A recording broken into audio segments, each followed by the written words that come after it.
Hello student, मैं शिवानी सोलन आपका welcome करती हूँ आपके अपने एप्लीकेशन का रिजल्ट पे। सो आज हम इस क्लास के अंदर डिस्कस करने वाले कुछ इंपॉर्टेंट वोकैब को।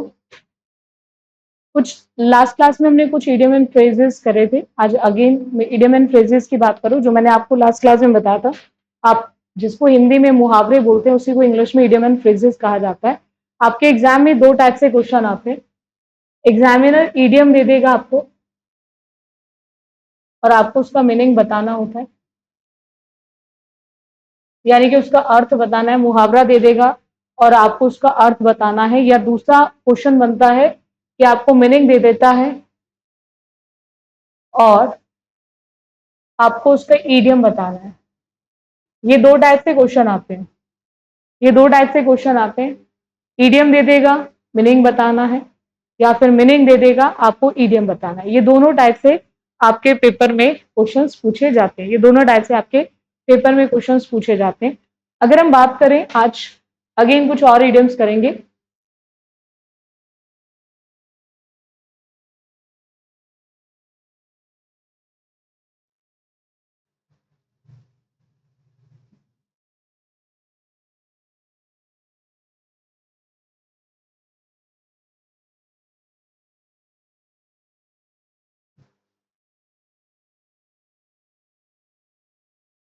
पहला आता है hit the nail on the head. Hit the nail on the head का मतलब होता है, यदि कोई व्यक्ति, मतलब बोलते हैं ना, कभी कभी व्यक्ति के दिमाग में, हेड मतलब सिर में, एकदम से एक सही बात टकरा जाए, यानी कि जब सही समय पर सही बात या सही कार्य किया जाए, उसके लिए यूज करते हैं। बोलते हैं ना, एकदम मेरे दिमाग में एकदम एक पॉइंट आ गया, हिट कर गया एकदम से दिमाग में पॉइंट। तो अगर दिमाग में कोई चीज हिट कर गई एकदम से, तो इसका सीधा सीधा मतलब है कि यदि सही समय पर व्यक्ति को एकदम सही बात या फिर सही कार्य दिमाग में आ जाए, तो उसके लिए यूज करते हैं hit the nail on the head. इसका मतलब होता है to do the right thing at right time. जब कोई भी व्यक्ति सही चीज को सही समय पर करता है, कि कोई भी व्यक्ति सही चीज को एक सही समय पे करता है, that is hit the head, hit hit the nail on the head. ठीक है। Option choice. चॉइस मतलब भाई हमारे पास बहुत सारी चीजें हैं, ठीक है, बहुत सारी चीजें हैं और हमें उनमें से विकल्प चुनना है। वही ऑप्शन चॉइस है, कोई विकल्प ना होना। हमारे पास कोई विकल्प नहीं है, तो वहां पे हम लोग यूज करते हैं, दैट इज ऑप्शन चॉइस, यानी कि नो ऑल्टरनेटिव। नो ऑल्टरनेटिव, कोई और ऑप्शन ही नहीं है हमारे हाथ में, कोई और विकल्प ही नहीं है हमारे हाथ में जिस पर हम काम करें या कि जिस पर कार्य किया जाए, तो उसके लिए यूज होता है hall and corner policy. Hall and corner मतलब होल, जहां पे चीजों को देखा जा रहा है, एक भी कॉर्नर में कहीं भी छेद ना है, यानी कि जो चीज बड़ी गुप्त तरीके से रखी गई है, यानी कि जो पॉलिसी कैसी है, बड़ी हिडन सी है, सीक्रेट पॉलिसी, या फिर आप इसे हिडन भी बोल सकते हैं। ठीक है, हिडन पॉलिसी, छुपी हुई है चीजें, मतलब कोई भी चीज हमने रिवील नहीं करी है, किसी भी चीज को हमने उजागर नहीं करा है, पब्लिसाइज नहीं करा है। कोई भी ऐसा कार्य, कोई भी ऐसी चीज जिसे हम छिपा के रखा हुआ, मतलब कवर करके रखा हुआ है, छिपा के रखा हुआ है, that is hole and corner policy. Hold no water मतलब अगर आप पानी को होल्ड नहीं कर पा रहे, इसका मतलब है कोई चीज सही नहीं है, मतलब सही नहीं होना या ना होना, नॉट करेक्ट और ट्रू। अगर कोई चीज सही नहीं है, करेक्ट नहीं है, ट्रू नहीं है, सत्य नहीं है, तो उसके लिए यूज करते हैं hold no water. Hold no water का मतलब होता है, अगर कोई भी हम काम करने, जैसे बोलते हैं ना, पानी होल्ड नहीं हो सकता, ठहर नहीं सकता, रुक नहीं सकता। पानी को हम रोक नहीं सकते, ठहरा नहीं सकते, रोक नहीं सकते। ठीक है, तो यानी कि एक कोई ऐसा, कोई भी ऐसी चीज जिसको हम करेक्ट नहीं कर पा रहे, ठीक है, तो वहां पे नॉट करेक्ट, या कोई चीज ऐसी है जो हाँ सही नहीं है, गलत है, ठीक है, वहां पे यूज करेंगे। Hue and cry. Hue and cry का मतलब जब कोई व्यक्ति हल्ला मचा रहा है, हो शोर मचा के रखा हुआ है, यानी कि एनी लाउड पब्लिक आउटक्राई, मतलब लोग चिल्ला रहे हैं बुरी तरह से, है ना, लोग चिल्ला रहे हैं बुरी तरह से, वहां पे यूज होता है hue and cry. Hue and cry.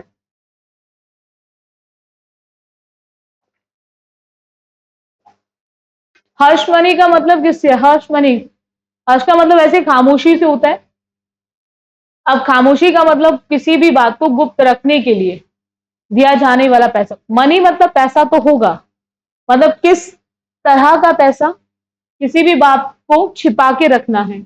हम चाहते कि कोई भी बात पब्लिसाइज ना हो, लोगों को पता ना चले, उस बात को छिपा के रखना है। तो छिपा के रखने के लिए जो दिया गया पैसा है उसके लिए हम यूज करते हैं हर्ष मनी, ठीक है। यानी कि मनी गिवन टू समवन, मतलब जो पैसा दूसरों को दिया जा रहा है उसको सीक्रेट रखने के लिए, टू कीप समथिंग सीक्रेट, उसको गुप्त रखा जाए, छिपा के रखा जाए, that is Harsh money. In a fix, in a fix का मतलब होता है अगर चीजें फिक्स हो जाती हैं तो व्यक्ति उनसे निकल नहीं पाता। और अगर जैसे हमने एक पढ़ा था इन डीप वाटर, है ना, इन डीप वाटर भी पढ़ा था, जिसके अंदर हॉट वाटर मैंने आपको बताया था, हॉट वाटर भी होता है भाई गहरे पानी में, तब भी आप परेशानी में हो, मुसीबत में हो। उसी तरह से इनाफिक्स का मतलब भी वही होता है जब व्यक्ति मुसीबत में होता है। इनाफिक्स मतलब आप किसी परेशानी में हो, किसी मुसीबत में हो, मुसीबत में होना या परेशानी में होना, परेशानी में होना, परेशानी में होना, ठीक है, वहां पे use in difficulty, in difficult, या इन डिफिकल्ट सिचुएशन भी बोल सकते हो, इन डिफिकल्ट सिचुएशन, इन डिफिकल्ट सिचुएशन, जहां व्यक्ति बड़ी ही खराब स्थिति में, परिस्थिति में होता है, वहां पे यूज होते हैं। इन नो टाइम मतलब समय नहीं है तो इमीडिएटली, शीघ्र, तेजी से हमें किसी काम को करना पड़ेगा, शीघ्र ही, तेजी से हमें किसी कार्य को करना पड़ेगा, ठीक है, क्योंकि हमारे पास बहुत लंबा समय नहीं है। नो टाइम का मतलब है हमारे पास समय नहीं है, तो इसका सीधा सीधा मतलब है कि जो हम कार्य कर रहे हैं उसे बड़ी जल्दी से हमें समाप्त करना पड़ेगा, वेरी क्विकली, वेरी क्विकली, किसी के काम को तेजी से करना। इन अ फॉग, इन अ फॉग का मतलब होता है जहां व्यक्ति पूरी तरह से क्या रहता है, ध्रुव मतलब होता है जहां व्यक्ति को समझ नहीं आता उसको करना क्या है। यानी कि जब आप बोलते हो किसी व्यक्ति का पजल्ड होना, जैसे पहेलियां होती है ना, पहेलियों में व्यक्ति क्या रहता है, घुमा हुआ सा रहता है, ठीक है, मतलब वो क्लियर नहीं है, संदेह रहता है, डाउट रहता है उसको, ठीक है, कि सही है या नहीं, संदेहवाद वाली कंडीशन है, वहां पे यूज होता है। कंफ्यूज होना, वो इस लायक नहीं है कि वो चीजों को, परिस्थिति को समझ सके, इस लायक नहीं है कि वो चीजों को या परिस्थिति को समझ सके, तो वहां पे हम लोग यूज करते हैं इन अ फॉग, इन अ नटशेल। हम कई बार हम बोलते हैं ये नटशेल मतलब अखरोट आदि का छिलका होता है, लेकिन इससे कोई लेना देना नहीं है, ये मीनिंग उसके साथ साथ देखिए, इन अ नटशेल का मतलब होता है जब हम चाहते हैं, नटशेल मतलब जब व्यक्ति चाहता है कि बहुत ज्यादा डिटेल्स ना मिले उसे, मतलब जब व्यक्ति बहुत ज्यादा डिटेल में नहीं जाना चाहता, संक्षेप में चाहता है चीजों को करना। इन अ नटशेल मतलब होता है कि मुझे बहुत कहानियां नहीं सुननी तुम्हारी। हम किसी से कहते हैं ना, मुझे भाई तुम्हारी बहुत सारी कहानियों की जरूरत नहीं है, मुझे कम शब्दों में बताओ कि तुम कहना क्या चाहते हो, मुझे कम से कम शब्दों में बताओ तुम कहना क्या चाहते हो। इन अ नटशेल का मतलब होता है इन अ ब्रीफ फॉर्म, जहां पे व्यक्ति कम से कम शब्दों में कोई भी बात को कहना चाहता है। Next, in black and white, अभी मैं आपको कोई भी चीज पढ़ा रही हूं, कोई भी चीज समझा रही हूं, किस तरह से पढ़ाई जा रही है, किस तरह से समझाई जा रही है, ब्लैक एंड ब्लू। लिखित में जब रिटर्न चीजें दी जाती है, जहां चीजें रिटर्न फॉर्म में होती हैं, लिखित फॉर्म में होती हैं, लिखित रूप से होती है, ठीक है, लिखित में, लिखित रूप में, लिखित रूप में, वहां पे हम यूज करते हैं इन ब्लैक एंड व्हाइट, वहां पे हम यूज करते हैं in black and white. In black and white का मतलब होता है इन रिटर्न फॉर्म, यानी कि लिखित रूप से। इन फुल स्विंग मतलब झूला झूलते ना, स्विंग पूरे जोरों शोरों से चल रहा होता है, you you you you you you, ऐसे व्यक्ति झूल रहा होता है। तो जब व्यक्ति तेजी तेजी से झूल रहा होता है, ऐसे ऐसे झूल रहा होता है, इसका मतलब वो पूरे जोरों से लगा हुआ है किसी काम को करने में। इन फुल स्विंग का मतलब होता है पूरे जोर, मतलब पूरा जोर लगा रखा उस व्यक्ति ने उस काम को करने के लिए, that is in full swing, at the height of activity, ठीक है। इन द ब्लूज, ब्लू नीला पड़ गया व्यक्ति, इसका मतलब उसे दुख है, संताप में है। इन द ब्लूज का मतलब होता है जब व्यक्ति दुख में होता है या व्यक्ति संताप में होता है, ठीक है। इन डम्स, डिप्रेस्ड, ठीक है, डिप्रेशन का शिकार है, दुखी है बहुत ज्यादा, जब व्यक्ति दुखी है। In the long run, in the long run मतलब एंड तक, अंत। इन द लॉन्ग रन मतलब होता है अंत तक, अंत तक, मतलब ultimately, in the end, in the end, in the end, अंतता की बात कर रहे हैं लॉन्ग रन कि एंड तक अगर कोई चीज है। In the nick of the time, nick of the time मतलब कुछ ऐसे लोग होते हैं, निक का मतलब वैसे तो यहाँ पे अगर हम बात करें निक की, तो in the nick of the time का मतलब होता है जैसे कभी कभी कई बार ऐसा होता है कि हम कोई काम कर रहे होते हैं या किसी को कोई भी चीज बता रहे होते हैं और एकदम सही समय पर हमें चीजें, कभी कभी हम पॉइंट्स को ना भूल जाते हैं, ठीक है, कभी कभी हम पॉइंट्स को भूल जाते हैं और बोलते बोलते एकदम से याद, अच्छा हाँ ये बिल्कुल ठीक, तो एकदम सही करेक्ट टाइम पर एकदम से आपके माइंड में कोई चीज आ गई तो आपने एक ठीक समय पर कोई भी चीज बोल दी या कर दी in the nick of the time, मतलब जो भी पॉसिबल मोमेंट था उस पर आपने किसी बात को बोला, किसी काम को कर दिया इन द सेम बोट। बोलते ना आप भी उसी बोट में है, उसी नाव में है जिस नाव में मैं हूं, मतलब आपकी भी वही हालत है जो मेरी है, आप भी उसी स्थिति पे खड़े हैं जहां पे मैं खड़ी हूं, आप भी उन्हीं परिस्थितियों से जूझ रहे हैं जिन परिस्थितियों से मैं जूझ रही हूं। तो यानी कि अगर कोई व्यक्ति, सेम बोट का मतलब होता है जब व्यक्ति एक ही हालत में होता है, एक ही स्थिति में होता है, ठीक है, शेयरिंग द सेम प्रॉब्लम, दोनों एक तरह की प्रॉब्लम, एक ही तरह की स्थिति में है, यानी कि एक ही हालत में या एक ही स्थिति में होना, स्थिति में होना जहां व्यक्ति दोनों की कंडीशन एक जैसी ही हो। इन वॉग मतलब होता है जो चीज ट्रेंड में है, चलन में है, प्रचलन में है, प्रचलित है, जो चीज चल रही है। प्रचलित का मतलब जो चलन में है, यानी कि जो जो चल रही है, जो अभी चल रही है। जैसे बोलते हैं ना आजकल फैशन में क्या चल रहा है, जो चल रही है, जो चल रही है आजकल फैशन में क्या है, मतलब अभी कौन सी चीज चल रही है, फैशन में कौन सी चीज है। तो इनवॉग मतलब होता है प्रचलित, जहां चीजें फैशन में है, ट्रेंड में है, ट्रेंडिंग में है, वहां पे यूज करते हैं।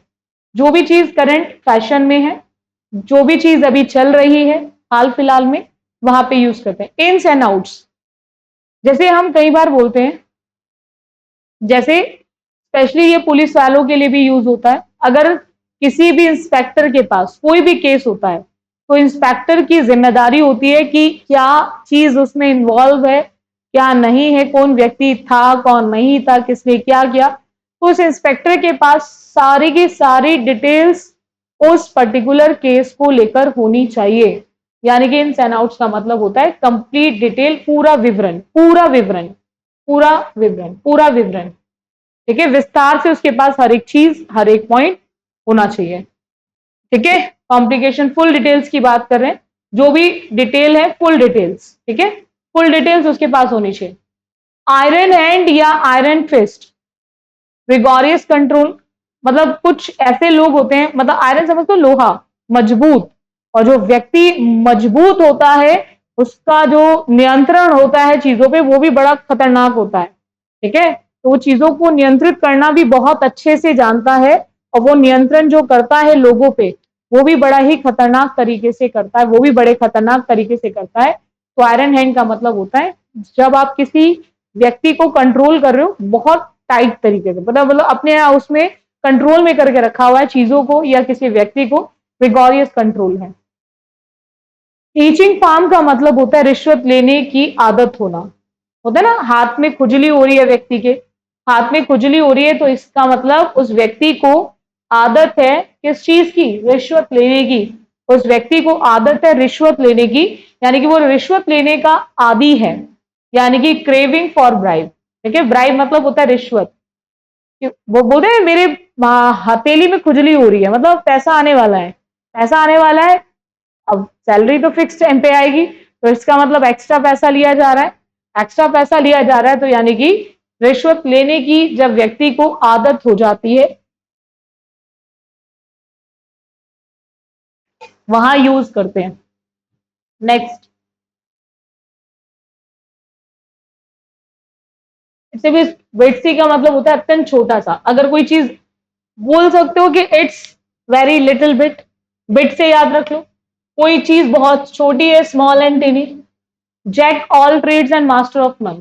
अच्छा, कुछ ऐसे लोग होते हैं, मतलब सारी चीजें कर लेंगे, लेकिन जब स्पेशलाइजेशन की बात आएगी, भाई किस में माहिर है, किस में वो कुशल है, फिर वो उसमें देखो तो वो किसी में भी नहीं होता। काम तो सारे कर लेते हैं।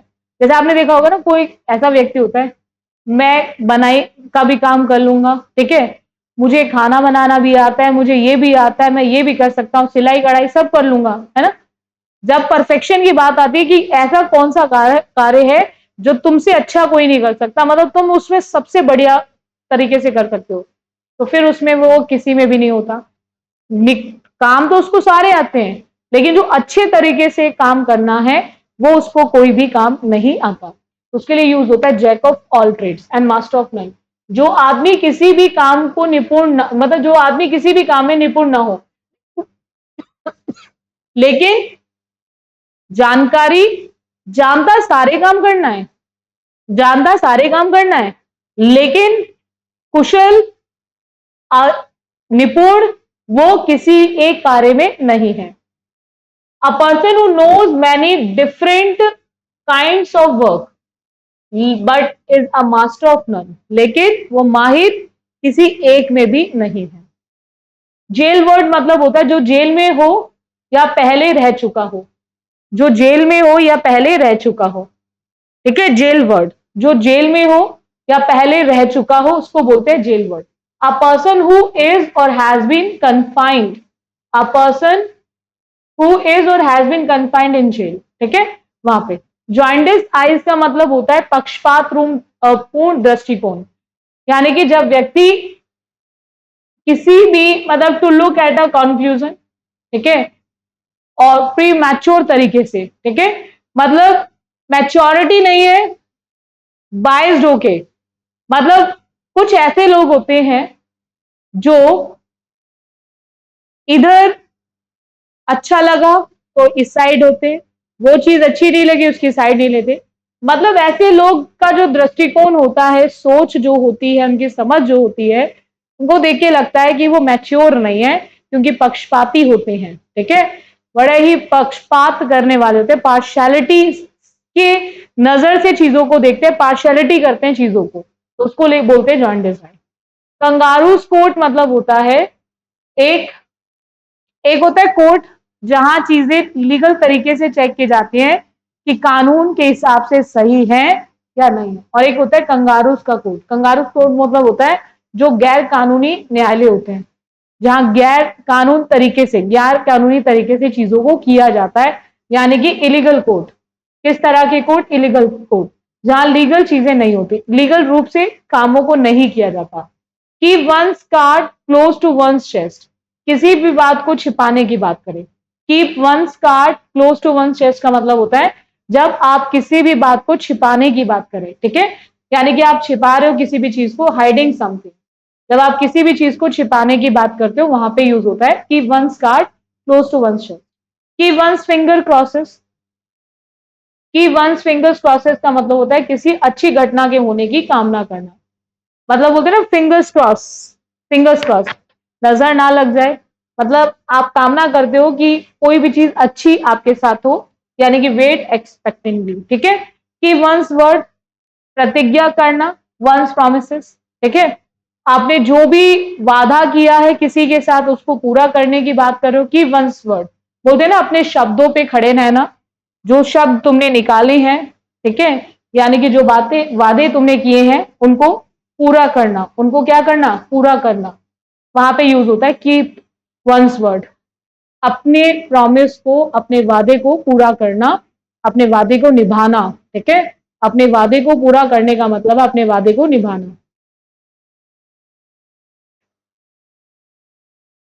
Next, keep the ball rolling, मतलब आप रोल रोल रोल रोल करते जा रहे हो, बोलते ना रोल बनाता रहे, मतलब चीजों को जारी रख, रोक मत, मतलब आप एक रोल कर रहे हो, रोल मतलब होता है लपेटते जा रहे हो, एक लपेटते जा रहे हो, लपेटते जा रहे हो, लपेटते जा रहे हो, तो आपसे कहा जा रहा है कि इसको लपेटते रहो, यानी कि जो चीजें बनी हुई है इनको कंटिन्यू रखो, लगातार करते रहो, लगातार करते रहो। तो जो भी प्रोग्रेस है प्रोजेक्ट को लेकर, किसी भी प्लान को लेकर, उसको मेंटेन रखो, उसे जारी रखो, कंटिन्यू रखो।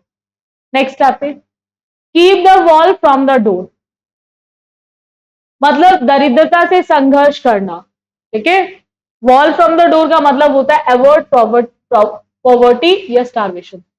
जब व्यक्ति भूखमरी या बड़ा ही दुखी है, दैन्य कंडीशन है, उस समय व्यक्ति लगा हुआ है चीजों को करने में, संघर्ष करने में लगा पड़ा है। Kill two birds with one stone,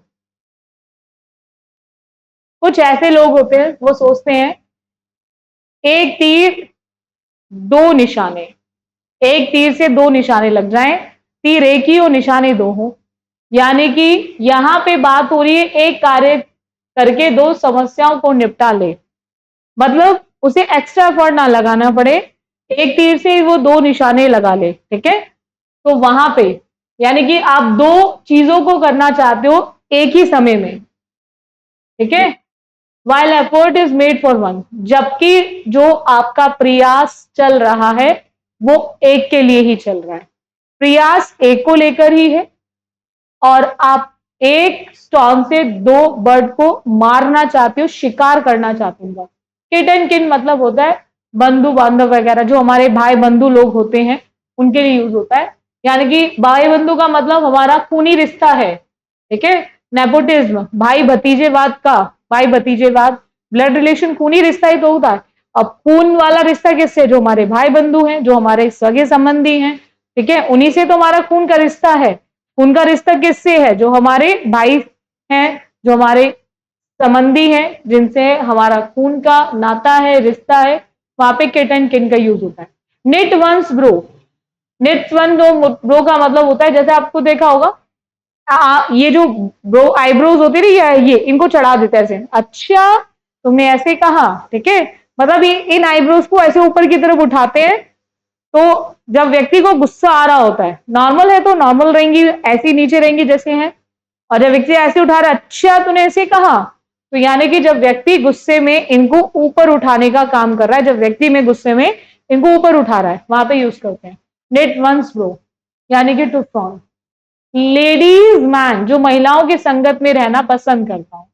ladies man होता है, कुछ ऐसे व्यक्ति होते हैं जिनको महिलाओं के साथ रहना बहुत पसंद होता है, उनकी कंपनी बड़ी अच्छी लगती है। ठीक है, उनका स्वभाव कह लो, स्वभाव अच्छा लगता है उनका, इसलिए उनके साथ रहना चाहते हैं, या वो मिलनसार होती हैं, या मिलजुल कर उनके हिसाब से चल देती हैं, इसीलिए उनके साथ वो मिलजुल कर रहना चाहते हैं, वहां पे यूज करते हैं। लेडीज मैन का मतलब होता है जो महिलाओं के संगत में रहना पसंद करता हो। A man who is fond of, शौकीन, फॉन्ड ऑफ मतलब होता है शौकीन, शौकीन द कंपनी ऑफ विमेन, जो महिलाओं की कंपनी पसंद करता, उनके साथ रहना पसंद करता। लेम एक्सक्यूज, एक्सक्यूज का मतलब बहानेबाजी, और लेम ऐसे एक्सक्यूज जिनको देख के लग जाए कि जो बहाने बताए जा रहे हैं वो सही नहीं है, यानी कि असंतोषजनक बहाना। जब व्यक्ति बहाना कैसा बताता है, जिसमें हमें पूरी तरह से संतोष नहीं आता, सेटिस्फैक्शन नहीं आता, तो लेम एक्सक्यूज का मतलब होता है फॉल्स एक्सक्यूज, या जिसका कोई बेस ना हो, बेसलेस हो, मतलब जिसका कोई आधार ना हो, आधारहीन हो, कोई आधार नहीं है, कुछ भी बोले जा रहा है, उठ पटांग चीजें। लेफ्ट हैंडेड कॉम्प्लीमेंट का मतलब होता है प्रशंसा के रूप में अपमान। राइट साइड मतलब पॉजिटिव, लेफ्ट साइड मतलब नेगेटिव। तो अगर कोई लेफ्ट हैंडेड कॉम्प्लीमेंट दे रहा है तो वो आपकी तारीफ नहीं कर रहा है, तारीफ के रूप में आपकी इंसल्ट कर रहा है, आपका अपमान कर रहा है। ठीक है, an insult disguised as a compliment. ठीक है, मतलब आप कह सकते हो भेस में, ठीक है, कॉम्प्लीमेंट के बेस में आपके इंसल्ट, उसके लिए यूज होता है। अच्छा, एक है लायन शेयर, लायन का मतलब होता है शेर से, लायन शेयर मतलब होता है शेयर, लायन मतलब शेर, तो किस तरह का शेर, बहुत बड़ा होता है, उसका आकार इतना बड़ा होता है, वही लायन शेयर है। लायन शेयर का मतलब होता है जो चीज बहुत बड़ी हो, यानी कि मुझे इसमें हिस्सेदारी चाहिए, लेकिन एक बहुत बड़ा भाग मेरे पास होना चाहिए। जैसे हिस्से बंटते हैं ना, तो कुछ ऐसे भाई बहन होते हैं एक दूसरे के दुश्मन बन जाते हैं पैसे के मामले में, ठीक है। मुझे तो इसका हिस्सा चाहिए, लेकिन जो सबसे ज्यादा वाला बड़ा भाग है वो मेरे हिस्से में आना चाहिए, तो that is lion share. Lion share का मतलब होता है सबसे बड़ा हिस्सा, large part, large part. Next आते हैं, live in a ivory tower, मतलब संपन्नता में जीना, या फिर आप कह सकते हो आम लोगों के दुख से खुद को दूर रखना। मतलब कुछ ऐसे लोग होते हैं, वो चाहते हैं कि वो जीवन जिए आरामदायक, मतलब किसी तरह की परेशानी, किसी तरह की दिक्कत वो जीवन में नहीं चाहते।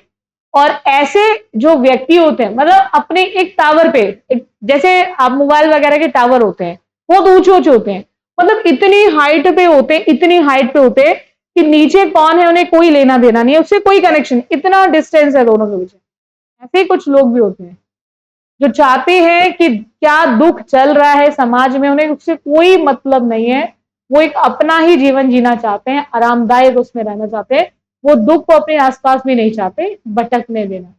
लॉस एंड फिशेस का मतलब होता है व्यक्तिगत लाभ, जो आपको मटेरियल बेनिफिट या फिर गेन भी बोल सकते हो, मटेरियल गेन भी बोलते हैं उसको, मटेरियल गेन। जब व्यक्ति को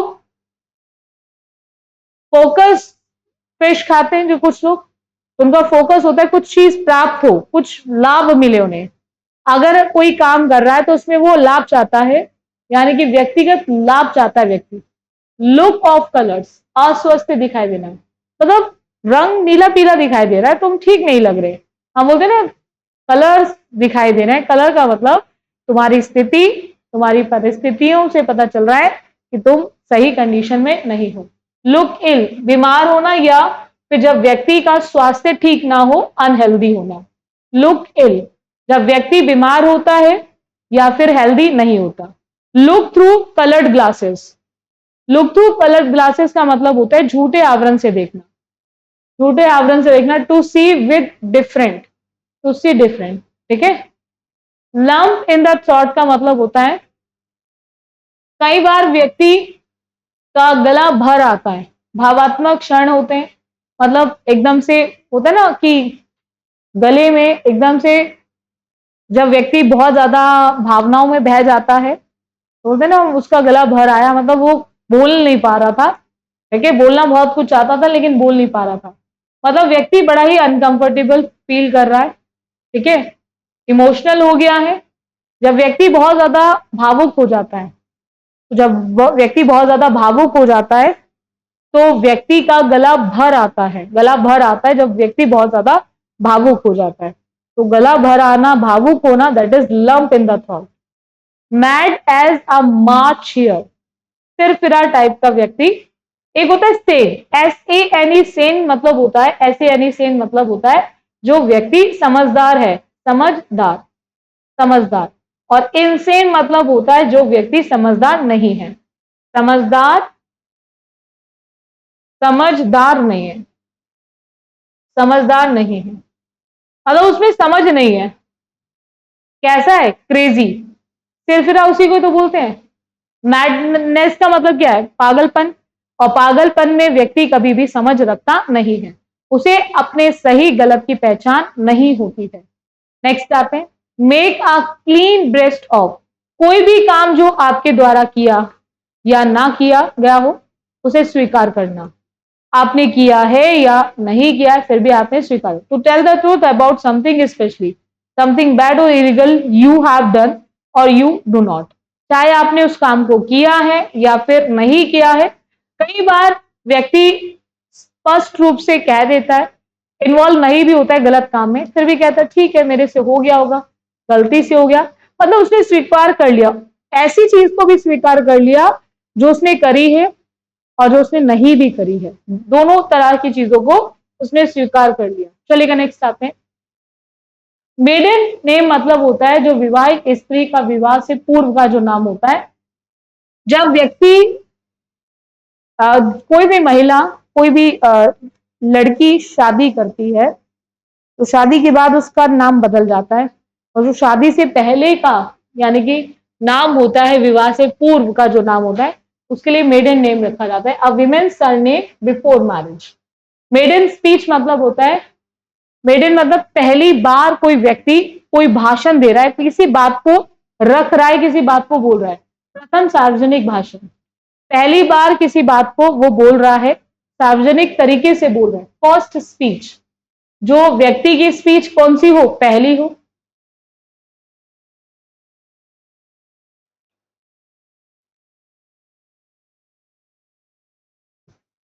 मेका हैश, मेका हैश का मतलब होता है जहां सब चीजें गड़बड़ कर दी है व्यक्ति ने, सब चीजें ऊट पटांग हो गई, ठीक है, वहां पे हम लोग यूज करते हैं, यानी कि मैसअप, सब मिक्सअप हो गया। कोई भी चीज एक सही सीक्वेंस में नहीं है, कोई भी चीज एक सही क्रम में नहीं है, एक सही दिशा में नहीं चल रही है, सब ऊटपटांग तरीके से हो रहा है, सब कुछ गड़बड़ चल रहा है, सब कुछ ऊटपटांग तरीके से चीजें हो रही हैं, वहां पे हम लोग यूज करते हैं मेका है। Make a mountain out of a molehill. कई बार व्यक्ति क्या करता है, जैसे कुछ महिलाएं भी घर में ऐसी होती हैं जिनको आदत होती है, कुछ तो बड़ी बड़ी बातों को भी छिपाना जानती हैं, कुछ ऐसी होती है छोटी छोटी बातें मुंह फुला लेती हैं, मुझे ऐसा बोला, और वो तब तक मुंह फुलाती है जब तक उस व्यक्ति को डबल तरीके से सुनाया ना जाए। तो कुछ ऐसे लोग होते हैं जो जीवन में हर बात का बतंगड़ बनाते हैं, उन्हें इश्यूज बनाने की, बड़ा करने की आदत होती है। तो make a mountain of a molehill का मतलब होता है बात का बतंगड़ बनाना। अच्छा, ये कब होता है, जब हम उन छोटी छोटी चीजों को जरूरत से ज्यादा महत्व दे जाते हैं, जो चीजें हम चाहें तो उनको अनदेखा भी कर सकते हैं, लेकिन नहीं, हमें तो बात को और बढ़ाना है, बात का और बतंगड़ बनाना है, तो इसीलिए तो हम तो हर छोटी से छोटी बात को महत्व देंगे, हम हर छोटी से छोटी बात को महत्व देंगे। तो make a mountain out of a molehill मतलब होता है बात का बतंगड़ बनाना, यानी कि चीजों को बढ़ा चढ़ा के कहना। माइनर सी डिफिकल्टी थी, बिल्कुल ना के बराबर, और हमने उसको और बढ़ा चढ़ा के बताया। Make both ends meet, both ends meet का मतलब होता है आय के अंदर ही गुजारा करना, मतलब बड़ी मुश्किल से आप अपने दो समय की रोटी चला पा रहे हो, ठीक है। तो both, make both end meet मतलब होता है to live within one's means, मतलब जितनी आय है उससे बस आपका बस दिन चार, मतलब दिन के जो खाना है दो समय का वो मिल पा रहा है, आप बड़ी मुश्किल से उससे अपना काम ही चला पा रहे हो, ठीक है। अच्छा, ये वाला जो है ये रिपीट हो गया, इसको हटा देंगे, ये दोनों रिपीट हो गए, इनको हटा देंगे, दोनों हो गए। चलो नेक्स्ट आते हैं, make the best of both the worlds. अच्छा, बेस्ट मतलब समझते हो ना, बढ़िया। कभी कभी व्यक्ति का जीवन में ऐसा दौर आ जाता है, दोनों हाथ में लड्डू, ये भी और ये भी, दोनों हाथ में उसके लड्डू चल रहे हैं, तो make the best of both the worlds का मतलब होता है getting benefited from both the side. जहां आप इस काम को कर रहे हो वहां से भी लाभ आ रहा है, इसको हाथ में लिया यहां से भी लाभ आ रहा है, बोलते हैं इसके तो दोनों हाथ में लड्डू है, जो हाथ खोलता है वहीं से लड्डू वो मिलता है, यानी कि जिसमें हाथ डाल रहा है उसी से उसे फायदा लाभ मिल रहा है, लाभ मिल रहा है, तो उसके दोनों हाथ में क्या हो गए, लड्डू हो गए। मेकअप वंस माइंड, मतलब बोलते हैं ना मैंने माइंड सेट कर लिया है, मतलब मैंने अपना माइंड मेकअप कर लिया है। माइंड मेक करना का मतलब होता है मैंने निश्चित कर लिया है कि मुझे करना क्या है, मतलब मैं डिसाइडेड हूं, मैं डिटरमाइंड हूं कि अब मुझे यही करना है, इसके अलावा कुछ नहीं करना। फॉर्म, डिसाइडेड हूं पूरी तरह से, फॉर्म, ठीक है, पूरी तरह से डिसाइडेड हूं कि मुझे जीवन में करना क्या है अब, ठीक है, वहां पे हम लोग यूज करते हैं। नेक्स्ट आते हैं, मैन ऑफ मीन्स का मतलब होता है जो व्यक्ति बड़ा ही पैसे वाला है, एक ऐसा व्यक्ति जो पैसे वाला है, जिसको आप समृद्ध बोलते हो, वेल्दी मैन, ठीक है, मैन ऑफ मीन्स, जहां व्यक्ति के पास क्या है, पैसा है, और पैसा भी बहुत ही ज्यादा पैसा है, बहुत ज्यादा पैसा व्यक्ति के पास काम को करने के लिए। मैन ऑफ आयरन का मतलब होता है, आयरन मतलब लोहा, लोहे की इच्छा जैसा व्यक्ति, यानी कि जो दृढ़ इच्छा शक्ति वाला हो कि आप उसे टस से मस नहीं कर सकते, आप उसे टस से मस नहीं कर सकते, मतलब जो वो चाहेगा वो ही करेगा, आपकी वो बात को सुनने वाला नहीं है, ना किसी से डरने वाला है, ठीक है। और man with strong will power, मतलब जो इच्छा रखता है वो उसे कर लेता है। मैन ऑफ लेटर्स का मतलब होता है जो विद्वान है, ठीक है। विद्वान मतलब लर्न पर्सन, जो व्यक्ति बड़ा ही बुद्धिमान है, स्कॉलर है, ठीक है। विद्वान व्यक्ति को स्कॉलर बोलते हैं, स्कॉलर भी बोलते हैं इसको, स्कॉलर, विद्वान व्यक्ति, स्कॉलर भी बोलते हैं, मैन ऑफ लेटर। भाई अगर आपको लेटर, पत्र लिखना आता है, लेटर का मतलब पत्र होता है, अगर आपको पत्र लिखना आता है तो इसका मतलब आप बुद्धिमान तो हो। भाई लेटर लिखने के लिए आपको पूरा अच्छे से फॉर्मेट पता होना चाहिए, कौन सी चीज कहां लिखी जाएगी, ठीक है। सब्जेक्ट कहां आएगा, फिर टेक्स्ट कहां आएगा, पहले पैराग्राफ में क्या आएगा, दूसरे में क्या आएगा, शुरुआत में आपको क्या क्या लिखना है। तो ये वही व्यक्ति को आ सकता है जो व्यक्ति बुद्धिमान होगा, ठीक है, विद्वान होगा। मैन ऑफ पार्ट्स मतलब होता है सुयोग्य व्यक्ति, अ मैन ऑफ क्वालिटीज, एक ऐसा व्यक्ति जिसके अंदर क्वालिटी भरी हुई है, ठीक है, यानी कि जिसके अंदर बहुत सारी क्वालिटीज होती हैं, उसके लिए यूज होता है, that is man of parts. Man of spirit का मतलब किससे है बच्चों? मैन ऑफ स्पिरिट की बात करें तो मैन ऑफ स्पिरिट का मतलब किससे है, हम किसके लिए यूज करते हैं मैन ऑफ स्पिरिट? तो आपको ध्यान रखना है मैन ऑफ स्पिरिट का मतलब किससे होगा। मैन ऑफ स्पिरिट का मतलब किससे है? उत्साही व्यक्ति। जब व्यक्ति के अंदर बहुत उत्साह होता है कुछ करने का, बहुत ज्यादा उत्साहित है, यानी कि मैन फुल ऑफ एंथियाज्म, जिस व्यक्ति के अंदर मतलब उत्साह भरा पड़ा है कुछ कर दिखाने का। एक होता है मैन ऑफ स्ट्रॉ, वह व्यक्ति जिसका कोई मत ना हो, जिस व्यक्ति का कोई अपनी राय नहीं है, ठीक है। अ वीक पर्सन और idea that easy to defeat, ठीक है, जिसको मात देना बहुत आसान है, हराना बहुत आसान है, क्योंकि इसका कोई अपना कोई व्यू नहीं है, कोई अपना कोई मत नहीं है। मैन ऑफ द वर्ल्ड मतलब होता है जिसने पूरे संसार में घूम लिया है, इसका मतलब अनुभव है किस किस तरह के लोग इस दुनियादारी में रहते हैं, ये दुनिया किस किस तरह के लोगों से मिलकर बनी है, यहाँ पे किस किस तरह के प्राणी रहते हैं। तो that is man of world. Man of world का मतलब होता है अनुभवी व्यक्ति, एक एक्सपीरियंस्ड पर्सन। एक अनुभवी व्यक्ति मतलब एक experience person. Man of word का मतलब जो व्यक्ति अपनी जुबान का बहुत सच्चा हो, मतलब वो जो बोल रहा है वो बहुत सही बात को बोल रहा है। मैन ऑफ वर्ड का मतलब होता है जो उसने बोल दिया वो बिल्कुल सही है, जो उसने बोल दिया वो बिल्कुल सही है, अपनी जुबान से बिल्कुल सही है, अपनी जुबान से बहुत सच्चा है, यानी कि ट्रू टू वंस वर्ड और प्रोमिसेस, ठीक है, ट्रू टू वंस वर्ड और promises. A man of God मतलब जो भगवान की पूजा पाठ करने वाला व्यक्ति वो पुजारी होगा। अगर कोई व्यक्ति भगवान की पूजा कर रहा है इसका मतलब वो व्यक्ति क्या है? पुजारी है। तो पुजारी मतलब एक मेल प्रेस्ट की बात हो रही है, ठीक है। ट्रू टू वंस वर्ड और प्रोमिसेस, जुबान का सच्चा है, जो शब्द उसने दे दिए, जो शब्द उसके मुंह से निकल गए वो पूरे करेगा। चलो, a match made in heaven मतलब सुखी देने वाली शादी या साथी, मतलब कह सकते हो एक इस तरह का मैच जो आपको ऐसा महसूस कराए कि आप बिल्कुल स्वर्ग में हो। अच्छा, ऐसा व्यक्ति के साथ कब हो सकता है? जब व्यक्ति के साथ जो रह रहा व्यक्ति है वो उसे सुख देने वाला है, खुशी देने वाला है, और हैप्पी और हार्मोनियस मैरिज और पार्टनरशिप, ठीक है। मैं आशा करती हूँ कि आप बच्चों को ये पॉइंट्स अच्छे से समझ आए होंगे। अभी आज के लिए इतना रखेंगे, फिर मिलेंगे नेक्स्ट क्लास में, ठीक है।